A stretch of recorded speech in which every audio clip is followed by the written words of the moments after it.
Get ready for it.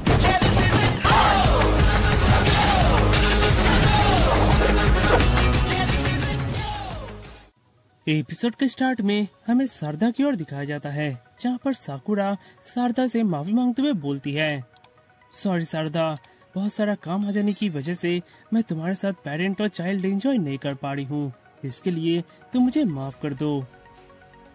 उसके बाद हमें दिखाया जाता है तो उस विलेज में सास्के अपने सारा मिशन कंप्लीट कर कर आ जाता है और वो अपने आसपास के व्यवहार को देखकर एकदम ही समझ नहीं पाता कि आखिर आज यहाँ पर हो क्या रहा है। इतने में वहाँ पर बरूटो आकर सास्के से बोलता है कि आज यहाँ पर पेरेंट और चाइल्ड डे मनाया जा रहा है। ये एक नया हॉलीडे है जिसमें पेरेंट अपने चाइल्ड के साथ बहुत सारा टाइम स्पेंड कर पाएंगे। यह सुनकर सास्के बोलता है, ये बात है तो तुम नारुतो के साथ क्यों नहीं हो, तुम अकेले यहाँ पर क्या कर रहे हो? अरे नहीं, मैं उनके साथ क्या करूँगा, वे अभी हिमावारी को लेकर घूम रहे हैं और वैसे भी आज मुझे एक ट्रेनिंग करना था। और हाँ, अगर आप शारदा को ढूंढ रहे हैं तो वो भी ट्रेनिंग ग्राउंड में है। उसके बाद हम देखते हैं तो सास्के अपने बचपन के बारे में सोच रहा होता है कि कैसे उसके पेरेंट हमेशा उसे इग्नोर करते थे, उससे ज्यादा प्यार भी नहीं करते थे। इधर इतने में वहाँ पर शारदा आ जाती है जो अपने डैड को वहाँ पर देखकर एकदम से हैरान हो जाती है। इधर सास्के बोलता है, हे शारदा, तुम कैसी हो? मुझे बरूटो ने बताया कि तुम यहाँ पर हो, क्या तुम मेरे साथ इस फेस्टिवल को एंजॉय करना चाहोगी? यह सुनकर शारदा बहुत ही खुश हो जाती है। उसके बाद शारदा और सास्के उस फेस्टिवल में घूम रहे होते हैं और सास्के आसपास के पेरेंट को देखकर उन्हीं की तरह नकल करने की कोशिश करता है जिससे वो शारदा को खुश कर सके, पर इससे शारदा और भी ज्यादा नाराज हो जाती है। इधर इतने में वहाँ पर ककाशी आते हैं जो सास्के से बोलते हैं कि तुम्हारा सोशल स्किल बहुत ही खराब हो गया है, तुम्हें सीखना चाहिए कि कैसे एक इंसान से बात करते हैं और इसके लिए ये बुक बिल्कुल सही रहेगा। इस बुक में हर वो नुस्खे हैं जिससे तुम अपने डॉटर को खुश कर सकते हो।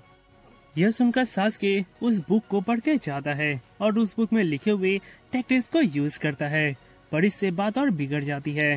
शारदा सास्के के इस एबनॉर्मल बिहेवियर को देखकर वहाँ से गुस्सा होकर चली आती है।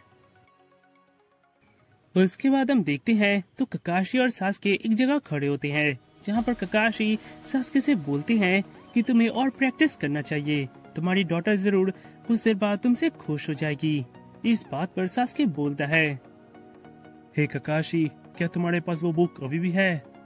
हाँ है तो सही, क्या तुम्हें चाहिए? हाँ, क्योंकि मैं उस बुक को फाड़कर नदी में फेंक दूंगा। नहीं, उस बुक को ही नहीं, मैं तुम्हें भी नदी में फेंक दूंगा। इधर इतने में वहाँ पर साकुरा आती है जो इतने बरसों बाद सास्के को देखकर बहुत ही खुश होती है। उसके बाद वे दोनों घर में होते हैं। साकुरा सास्के को समझाती है कि उसे शारदा को खुश करने के लिए एबनॉर्मल बिहेवियर करने की कोई जरूरत नहीं है, वो जैसा है उसे वैसा ही बिहेव करना चाहिए। इधर दूसरी ओर शारदा अपना शूरिकेन का प्रैक्टिस कर रही होती है पर उससे वो नहीं हो पा रहा होता है कि इतने में वहाँ पर सास्के आता है। हे शारदा, मुझे साकुरा ने बताया कि तुम होकागे बनना चाहती हो, क्या ये सच है? हाँ, और अगर आपको हंसना है तो आप हंस सकते हो इस बात को लेकर। बिल्कुल नहीं, मैं नहीं हंसने वाला, क्योंकि तुमसे भी कमजोर लड़का अब एक होकागे पद पर है। शारदा, अगर सच में तुम्हें होकागे बनना है तो तुम्हें एक बात हमेशा ठानना होगा, तुम्हें किसी भी सिचुएशन में हार नहीं मानना है, चाहे तुम्हारे सामने कितनी ही बड़ी चुनौती क्यों ना आ जाए। यह सुनकर शारदा और भी ज्यादा मोटिवेट हो जाती है और वो शूरिकेन के प्रैक्टिस को बहुत जल्दी ही कंप्लीट कर लेती है। उसके बाद हमें नारुतो के घर की ओर दिखाया जाता है जहाँ पर बरूटो घर पर आता है तो नारुतो वहाँ पर पहले से ही होता है। इधर हिमावारी सो रही होती है। इधर नारुतो बोलता है, बरूटो, मुझे माफ कर दो, आज मैं सारा दिन हिमावारी के साथ ही घूमता रहा, मैंने तुम्हें थोड़ा सा भी टाइम नहीं दिया, पर मैं तुम्हारे लिए एक प्रेजेंट लेकर आया हूँ। हालांकि मुझे नहीं पता कि तुम्हारा चॉइस क्या है, पर शायद ये तुम्हें पसंद आएगा। यह सुनकर बरूटो उसे खोलता है तो वो एक बहुत अच्छा शूरिकेन होता है। यह देखकर बरूटो बोलता है, हे डैड, पेरेंट और चाइल्ड डे को खत्म होने में अभी भी टाइम है, क्या आप इस टाइम में मेरे साथ ट्रेनिंग करना चाहोगे? हाँ बिल्कुल। और इस तरह हम देखते हैं तो विलेज के सभी लोग पेरेंट और चाइल्ड डे को बहुत ही अच्छी तरह से एंजॉय करते हैं। उसके बाद हम देखते हैं तो पेरेंट और चाइल्ड डे वहाँ पर खत्म हो गया होता है और दोबारा से सब अपने अपने काम में चले आते हैं। इधर टीम हाना भी एक मिशन में आए होते हैं जहाँ पर उन्हें कुछ मर्चेंट को प्रोटेक्ट करके कहीं पर ले जाना होता है, पर तभी उनके मिडिल में ही कुछ लुटेरे उनके ऊपर हमला कर देते हैं और उनसे वे सामान छीनने की कोशिश करते हैं। यह देखकर हानाबी और वे दोनों उनसे लड़ने लगते हैं।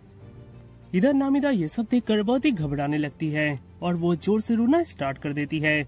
उसका रोना इतना ज्यादा ताकतवर होता है कि वे गुंडे कुछ देर में वहाँ पर बेहोश हो जाते हैं, पर उनके साथ साथ वे मर्चेंट भी वहीं पर बेहोश हो जाते हैं। और तो और इधर हानाबी और वे दोनों अपना सुनने का शक्ति भी खो देते हैं। उसके बाद उनका मिशन कंप्लीट हो गया होता है, पर नामिदा अपने किए पर पछताड़ी होती है क्योंकि उसके कारण वे मर्चेंट के साथ साथ उसके दोस्त भी हर्ट हुए हैं। यह सब सोचकर नामिदा वहीं पर शपथ लेती है कि वो आज से कभी नहीं रोएगी, क्योंकि अगर वो रोएगी तो उनके दोस्त दोबारा से हर्ट होंगे और वो एक नया जुस्सू सीखेगी और उस पर मास्टर करेगी। उसके बाद हम देखते हैं तो नामिदा वाटर स्टाइल सीखती है और हानाबी की मदद से वो चाकरा कंट्रोल, चाकरा रोटेशन ये सब सीखती है और उसे परफेक्ट बनाने के लिए वो बहुत ही मेहनत करती है और बहुत सारे परिश्रम के बाद वो वाटर स्टाइल जुस्सू को परफेक्ट कर लेती है। उसके बाद सीन चेंज होता है और हम देखते हैं तो टीम हानाबी को एक और मिशन मिलता है, कुछ मर्चेंट को दोबारा से प्रोटेक्ट कर कहीं पर ले जाने का। पर इस बार वे मर्चेंट बहुत ही कीमती चीज ले जा रहे होते हैं और वो चीज होता है फर्स्ट हुकागे का लिखा हुआ एक स्क्रॉल। उसके बाद वे उस मिशन में होते हैं और उन्हें गार्ड कर उन जगह ले जा रहे होते हैं, पर तभी रास्ते में बहुत सारे लुटेरे दोबारा से उन्हें घेर लेते हैं और इस बार उनका लीडर भी वहाँ पर होता है। यह देखकर हानाबी, वाशाबी और सुमिरे उनसे लड़ने के लिए तैयार हो जाते हैं। इधर नामिदा भी अपना वाटर स्टाइल जुस्सू यूज करती है, पर तभी हम देखते हैं तो वे विलेन पहले से ही वाटर क्लोन यूज कर रहे होती हैं। यह सब देखकर वासाबी बोलती है, नामिदा तुम्हारा वाटर स्टाइल जुस्सू यहाँ पर काम नहीं आने वाला, क्योंकि ये लोग पहले से ही वाटर क्लोन यूज कर रहे हैं और एक पानी दूसरे पानी को मार नहीं सकता। एक काम करो, तुम पीछे रहकर उनकी हिफाजत करो, हम इनसे निपटते हैं। यह सुनकर नामिदा पीछे रहकर उन्हें बचा रहे होती हैं, पर तभी उनके ऊपर एक जन हमला कर देता है, पर नामिदा बिना रोए उसे लड़ रही होती है। इधर यह देखकर सुमिरे अपना समनिंग जुस्सू यूज करती है और तभी वहाँ पर वो मॉन्स्टर आकर उसे रोक लेता है।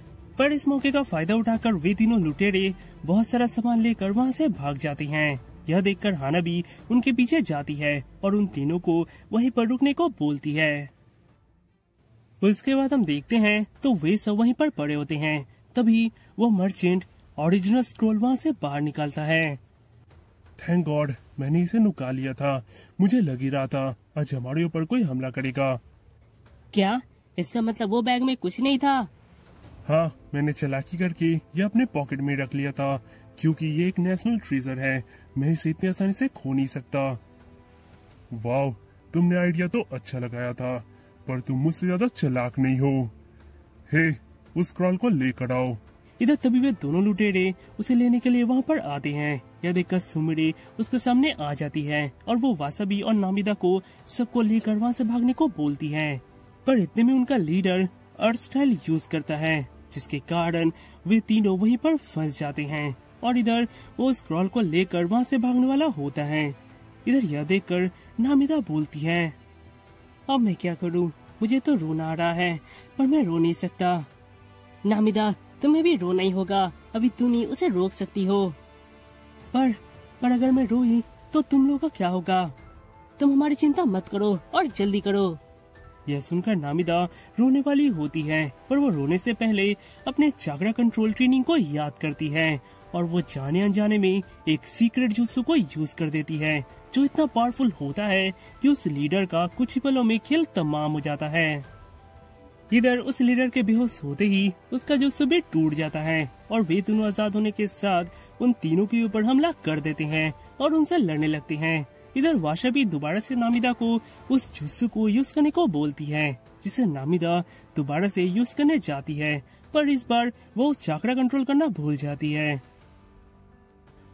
उसके बाद हाना भी उस आवाज को सुनकर वहाँ पर आती है तो वो देखती है तो उन लुटेरों के साथ साथ उसके दोस्त और वो मर्चेंट भी बेहोश होकर पड़े होते हैं और इस तरह वे इस इम्पोर्टेंट मिशन को किसी तरह कंप्लीट कर लेते हैं।